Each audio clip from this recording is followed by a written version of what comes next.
Quiero darles un saludo a todos los asistentes, a los invitados especiales y a los expositores que han venido de todas partes de América y de Europa. Este evento con el que vamos a celebrar en Colombia los 200 años de la Constitución de 1812, también llamada Constitución de Cádiz, Constitución doceañera, Constitución liberal y también la PEPA, aunque esos calificativos algunos tengan alguna carga ideológica, sobre todo en el pasado la tuvieron.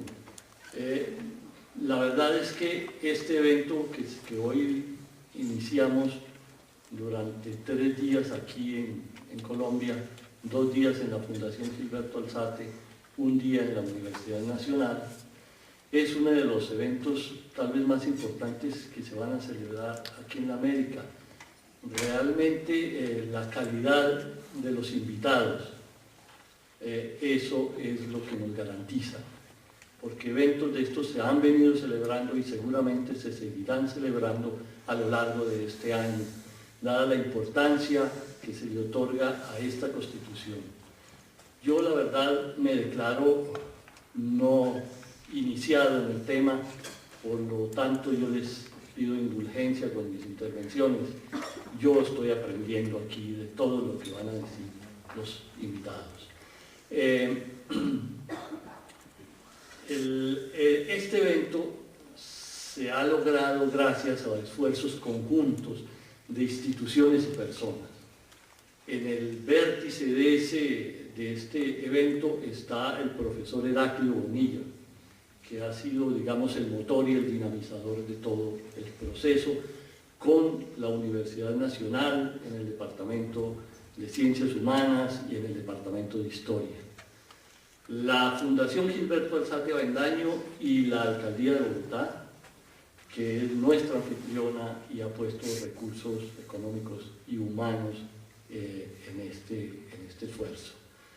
El Instituto Colombiano de Antropología e Historia y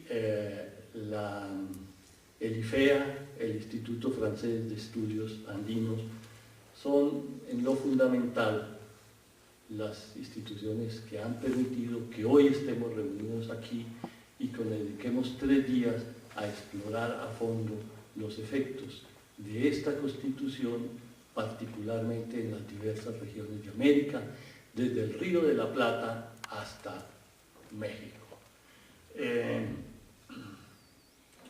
Yo le voy a dar la palabra, me eximo de hablarles y hacer referencias a esta Constitución. El profesor Bonilla y las personas que van a intervenir seguramente van a hacer referencia a ello, es obvio, y además tenemos 3 días para saber y conocer a fondo qué fue lo que ello significó para la América y para Europa. Le voy a dar la palabra inicialmente a la directora de la Fundación Gilberto Alzate Avendaño, la doctora Ana María Alzate. A continuación, desde la mesa, ustedes me excusarán, le voy a conceder la palabra a los demás invitados. Muchas gracias. Bueno, pues muy brevemente, para darles a todos la más cordial bienvenida a la Fundación Gilberto Alzate Avendaño. Nosotros nos hemos unido a este proyecto, Heraclio Bonilla, desde una perspectiva, desde un proyecto que desarrolla la Fundación hace algunos años, que es su cátedra de Historia Política. La Fundación anualmente celebra una cátedra de Historia Política y una cátedra Bogotá.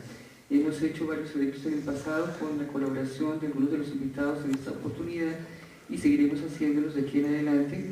Este proyecto, pues gracias a realmente reúne, como decía Carlos Eduardo, esfuerzos del IFEA, esfuerzos del ICANN, esfuerzos de las facultades de Derecho y de Ciencias Humanas de la Universidad Nacional y del Departamento de Historia. Nos hemos aliado y esperamos que esto sea realmente productivo. Tenemos realmente una respuesta en principio formalmente muy importante. Tenemos más de 200 inscritos en la cátedra. En este momento no están presentes, pero me imagino que van llegando a medida que se desarrolle el encuentro. Básicamente quiero, pues, como les digo, agradecer la presencia de todos ustedes, pero también a nuestros conferencistas invitados, nacionales e internacionales, y estoy segura que esto va a ser un evento realmente significativo y muy productivo para todos. Muchas gracias por su presencia.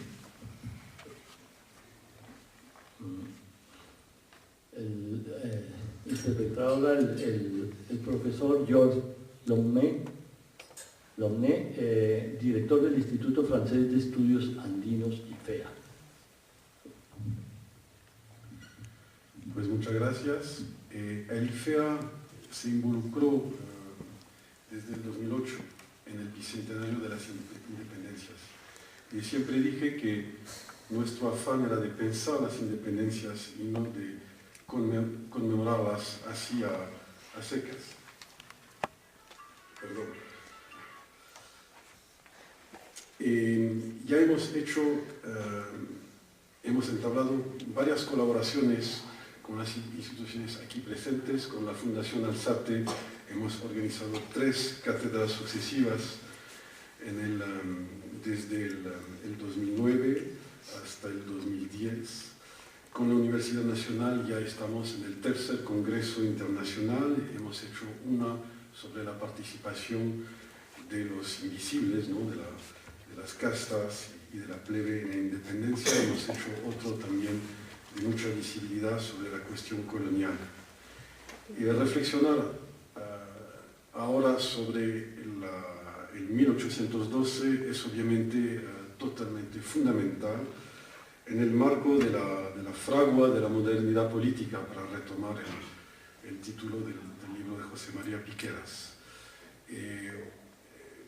Bueno, el IFEA se complace en participar, ¿no?, de este montaje académico institucional, y también estoy sumamente contento a nivel personal de ver a tantos amigos en la sala. O sea, el Bonilla Steam, de cierta manera, está aquí. O sea, es también un encuentro familiar y académico. O sea, me alegra sumamente. Muchas gracias.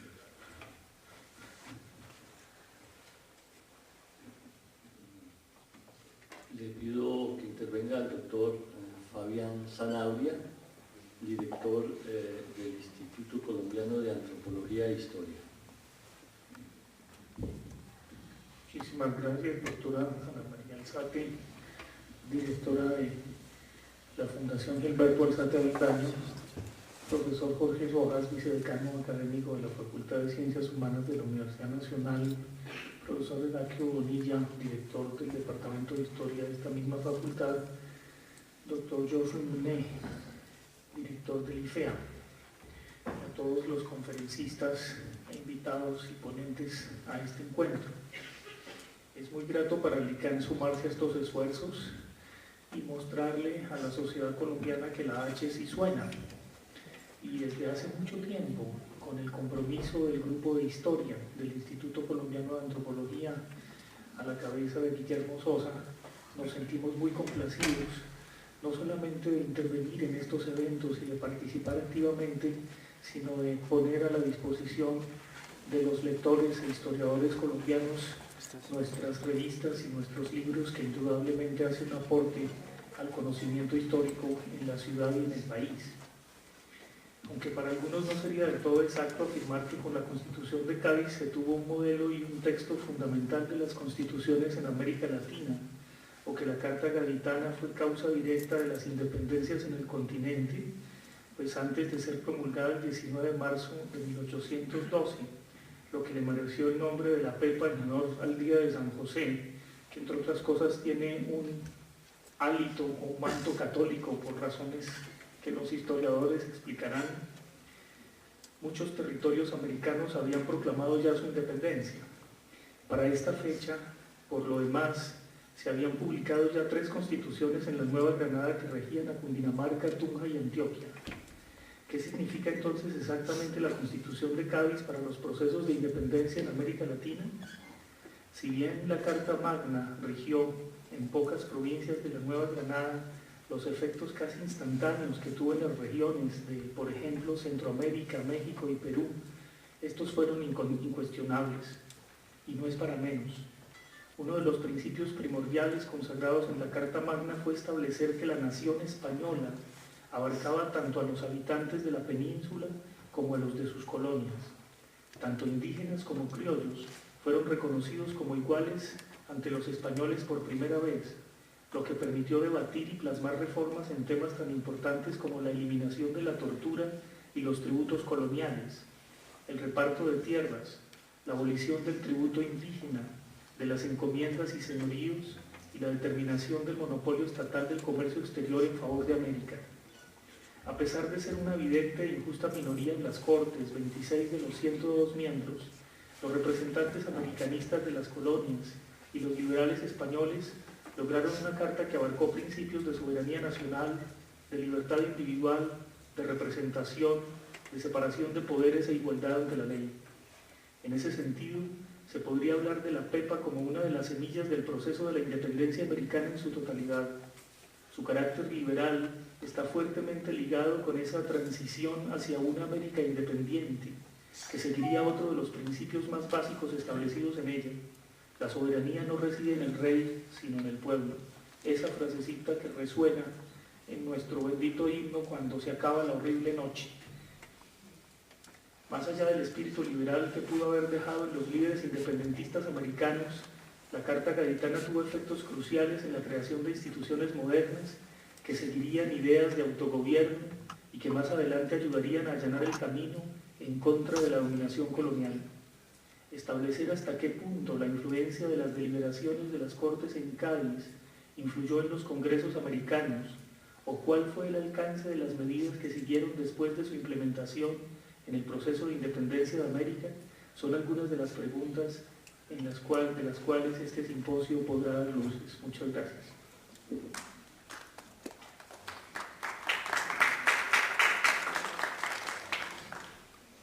Profesor Jorge Rojas, vicedecano académico de la Facultad de Ciencias Humanas de la Universidad Nacional. Tiene la palabra. Gracias. Yo soy portador de un saludo del doctor Sergio Bolaños Cuellar, decano de la Facultad de Ciencias Humanas, quien no nos pudo acompañar esta mañana. Pero es para mí una oportunidad afortunada, porque mi mirada sobre la Constitución de 1812, sobre la Guerra de Independencia y sobre el sitio de Cádiz y todos esos acontecimientos alrededor de lo que hoy nos congrega, es la mirada de Gabriel Araceli. Gabriel Araceli es el protagonista de los episodios nacionales de Benito Pérez Galdós, y este personaje que se inventa Pérez Galdós es el eje de toda la reflexión que este autor español desarrolló sobre la historia del siglo XIX. Pérez Galdós, consciente de la coyuntura en la que él mismo se encontraba, porque de alguna manera él es producto de la Revolución de la Gloriosa, en 1868, que dio paso a la primera y efímera República Española, encontró que el pueblo español era bastante desconocedor de su propia historia, una historia en la que había sido protagonista, y empezó a escribir sus episodios nacionales, y llegó a escribir 46 tomos que lo llevaron prácticamente hasta su presente. Pero para iniciar este proceso, él arrancó de Trafalgar, es el primer título de la primera serie. Él trabajó series de 10 novelas, y Cádiz es la octava de esta primera serie. Y es interesante esta coyuntura porque yo soy profesor de literatura española, y cuando trabajo con mis estudiantes la literatura del siglo XIX, solemos decir que la primera parte del siglo XIX no es muy rica en producción literaria, o mejor, que la segunda parte es muchísimo más rica, y dentro de esa segunda parte destacamos al mejor novelista español después de Cervantes, que es Benito Pérez Galdós. Pero se suele, en la medida en que sus obras son muy conocidas, como Fortunato y Jacinto, por decir un ejemplo, se suele soslayar su contribución en la novela histórica. Y esa contribución me parece importante señalarla en un evento como el que hoy nos congrega, porque intentó, lo que les decía, mostrarle a los españoles su propia historia a partir de la novela, entendiendo que la novela, sobre todo la novela por entregas, en ese momento era un vehículo muy propicio para debatir estas ideas, para mostrarle al pueblo español esa gesta de la que había sido protagonista. Entonces, a lo largo de estas 46 novelas, particularmente de las dos primeras series de 10 novelas, que algunos estudiosos dicen que no son una serie de novelas, sino que son una primera novela en 10 tomos y una segunda novela en 10 tomos. A partir de todo este proceso, él resalta el papel protagónico del pueblo español en la coyuntura de la independencia y muestra los alcances de ese espíritu liberal que se expresa, como ya se ha señalado, en la Constitución. Entonces, hay un debate sobre hasta qué punto este texto de Pérez Galdós es un texto sólido desde el punto de vista histórico, y hay que señalar, y los historiadores lo han reconocido, que la documentación que busca, que elabora, que trabaja Pérez Galdós es bastante sólida, y que él se encargaba primero de establecer esa trama histórica con mucho cuidado y luego construía la trama literaria, de tal manera que hace una novela muy entretenida, pero con unas sólidas bases históricas, de tal manera que no deforma ni traiciona la verdadera situación. Claro, se trata de una interpretación, se trata de la interpretación de un literato, pero como se verá seguramente a lo largo de este evento, con mucha frecuencia los artistas tienen una intuición particular sobre el curso de la historia, sobre la dinámica de la historia, y esa dinámica suele estar muy bien expuesta a través de las novelas de Pérez Galdós. Entonces, yo celebro que este evento se realice, celebro indudablemente que esta reflexión, este pensar la independencia, esté congregando a quienes hoy nos acompañan, pero sobre todo celebro que la Universidad Nacional de Colombia y su Departamento de Literatura, en cabeza del profesor Heraclio Bonilla, esté presente, porque eso nos da garantía de la seriedad de los propósitos que nos unen y sobre todo de la trascendencia, porque el profesor Bonilla siempre logra publicar las memorias de tal manera que, más allá de los participantes que nos acompañan en este evento, el libro queda como un testimonio para que otros se enteren de lo que aquí se ha discutido. Todo esto me parece positivo y por eso quiero reiterar el saludo de parte de la Decanatura de la Facultad de Ciencias Humanas y señalar cómo hemos venido colaborando en todos estos procesos de una manera compleja, porque la burocracia oficial a veces genera esa complejidad, pero el doctor Bonilla da cuenta de que finalmente la facultad apoya estos esfuerzos, como los apoya la alcaldía, el Instituto Colombiano de Antropología y el Instituto Francés de Estudios Andinos. Entonces, de nuevo, insisto, les transmito el saludo y espero que esta reunión sea muy fructífera. Muchas gracias.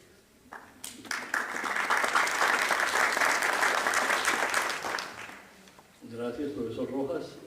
Para dar fin a esta práctica introductoria de este seminario, le vamos a darle la palabra, como decía el profesor Nonné, al jefe del team, al profesor Heraclio Bonilla, director del Departamento de Historia de la Universidad Nacional.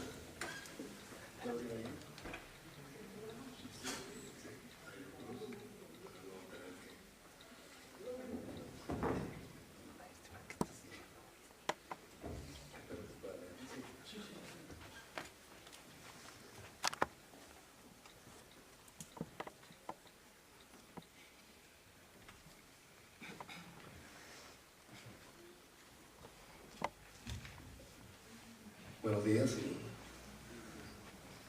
distinguidas personalidades de la mesa de honor, colegas, compañeros, amigos todos que están en la sala y que van a participar y estén presentando sus ideas o discutiendo las mismas.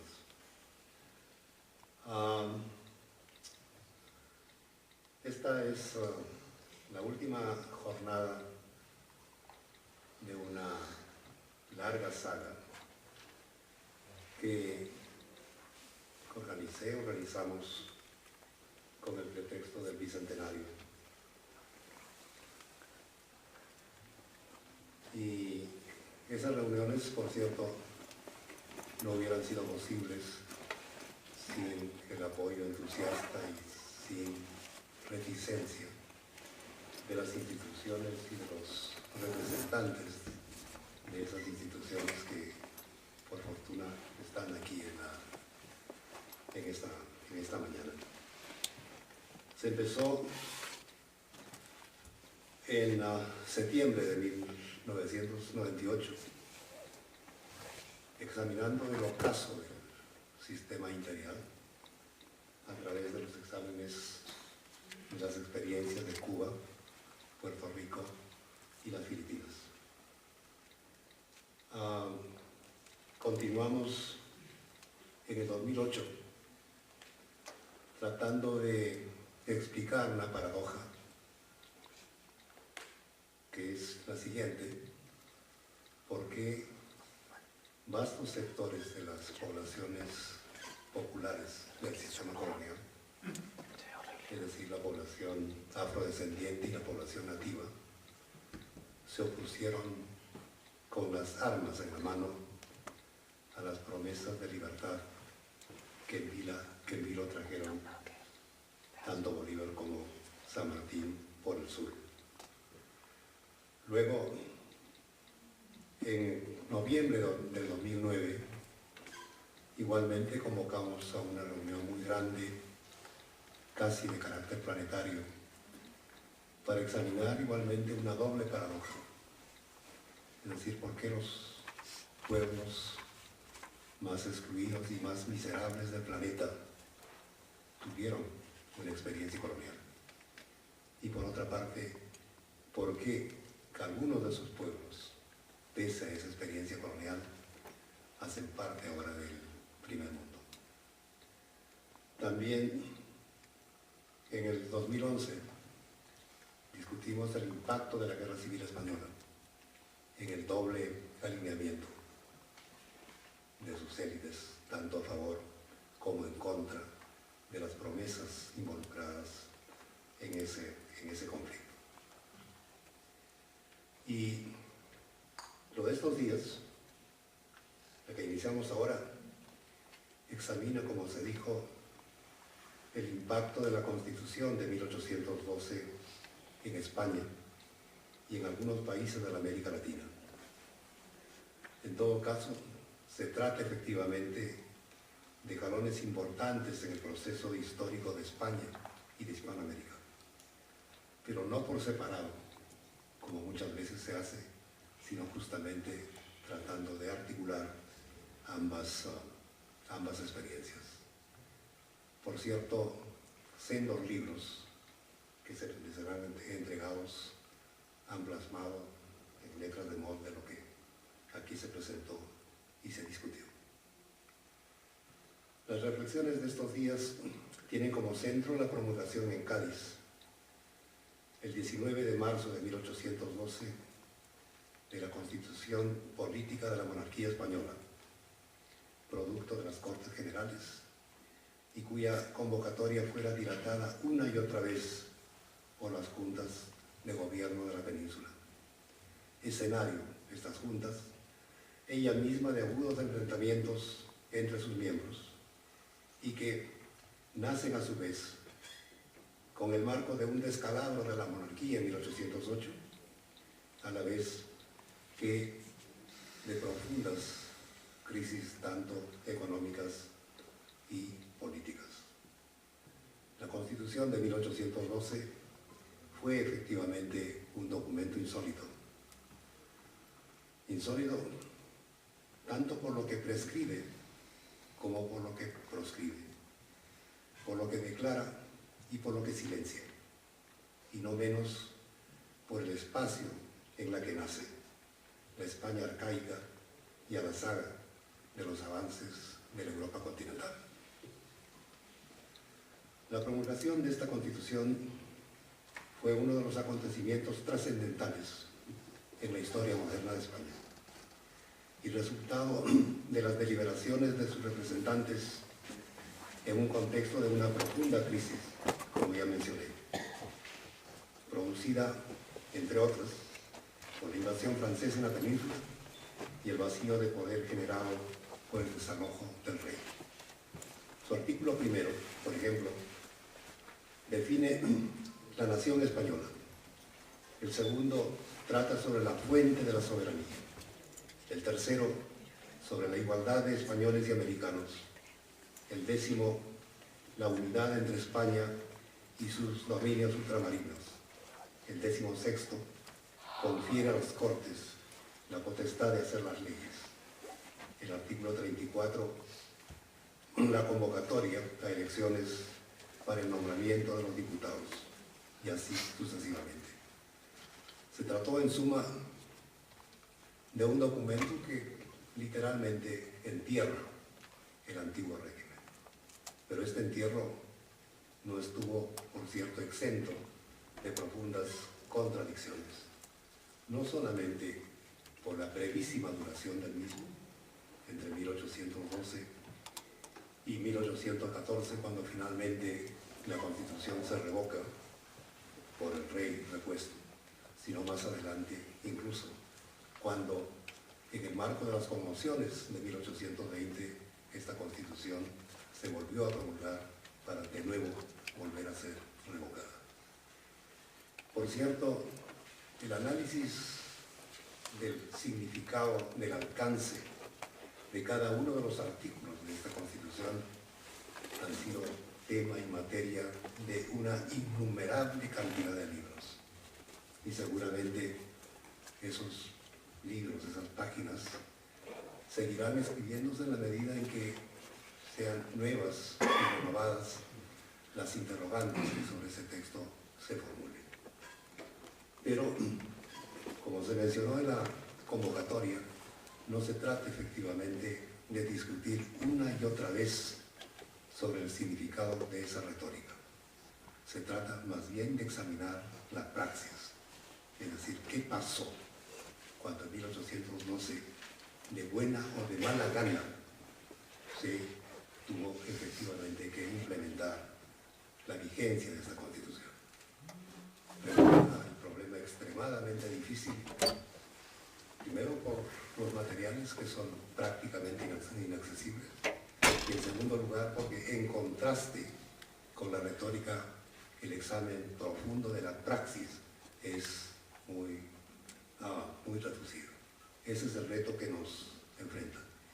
Porque no solamente, repito, se tiene que examinar el impacto de la Constitución en aquellos lugares donde efectivamente se promulgó, sino que también figura en el hemisferio varias otras experiencias en las cuales la Constitución efectivamente, por una u otra razón, ni siquiera fue implementada.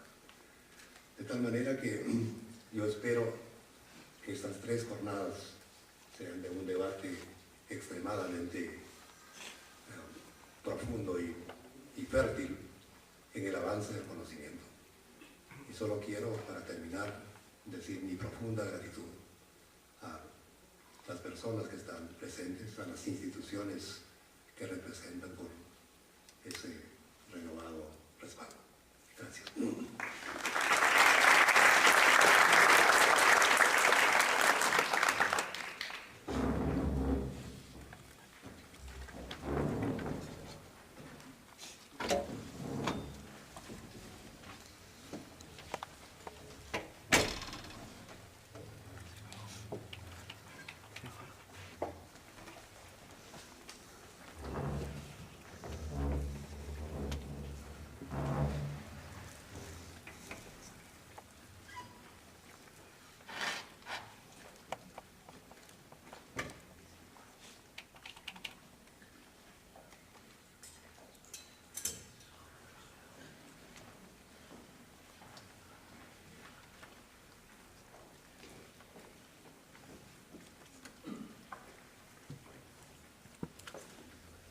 Procedemos entonces a dar inicio al ciclo de conferencias, pero antes quisiera hacerles algunas claridades sobre la mecánica que vamos a desarrollar en estos eventos.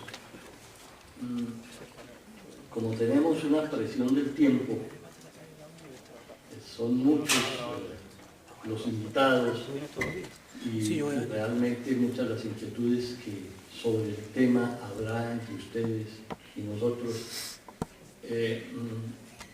Vamos a tratar de solicitarle a los expositores que se ajusten lo más que puedan al tiempo permitido para cada exposición, a fin de que podamos tener un espacio para que los asistentes y todos podamos hacerles algunas preguntas a los expositores y para que ellos también puedan intercambiar opiniones entre ellos mismos.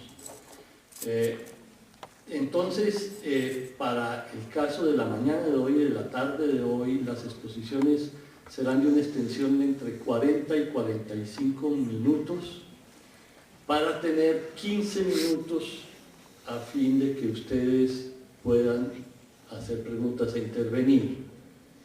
De esos 15 minutos yo voy a tratar de tomarme en cada una de estas exposiciones el tiempo para hacer una o dos preguntas, depende de las inquietudes que alcance a recoger en el desarrollo de las conferencias.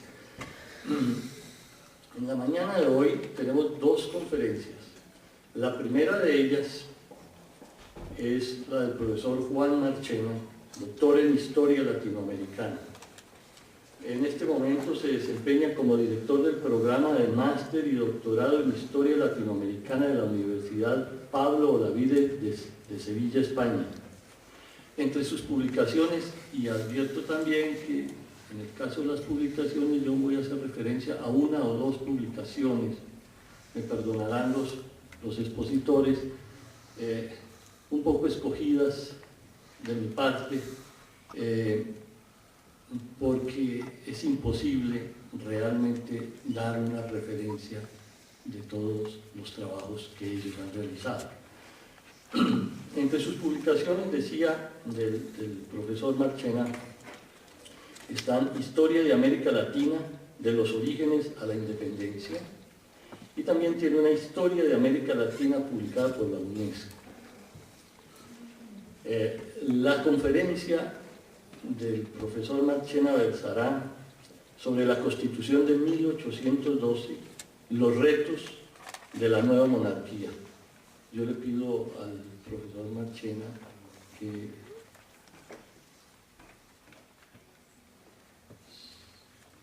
puede proceder a... ¿Está bien? Sí, señor.